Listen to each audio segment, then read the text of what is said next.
અંકલેશ્વર ઔદ્યોગિક વસાહત જીઆઈડીસીમાં આવેલી પાનોલી સ્થિત સનફાર્મા ઇન્ડસ્ટ્રીઝ કંપનીમાં તાજેતરમાં એક ગંભીર બનાવ સામે આવ્યો છે, જ્યાં ઓડિશાના વતની 37 વર્ષીય એક કામદારનું ટોલવિન પ્રોસેસ દરમિયાન ઝેરી અસર થવાને કારણે શંકાસ્પદ સંજોગોમાં મોત નીપજ્યું હતું।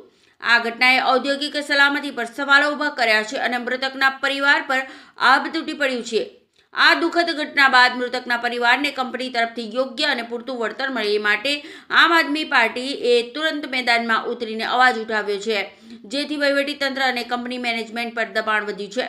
આ લડતમાં આમ આદમી પાર્ટીના સ્થાનિક નેતાઓ અને કાર્યકરોએ આગેવાની લીધી છે અને તેઓ મૃતક કામદારના પરિવારજનો સાથે એકત્ર થઈને સનફાર્મા કંપનીના મુખ્ય ગેટ પર વિરોધ પ્રદર્શન માટે પહોંચ્યા હતા।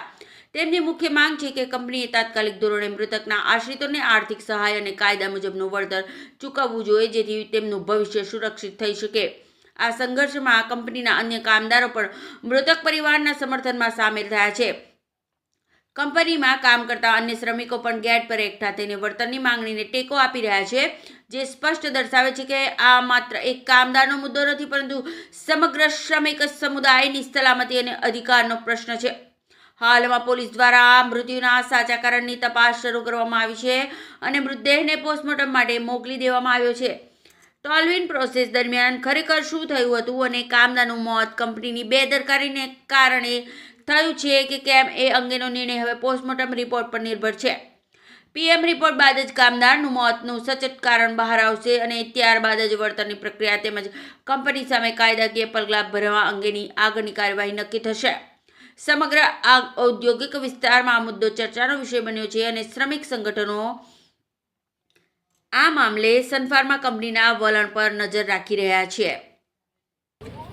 आज एक दुखद घटना पानोली जीआईडीसी में सनफार्मा कंपनी में हुई है।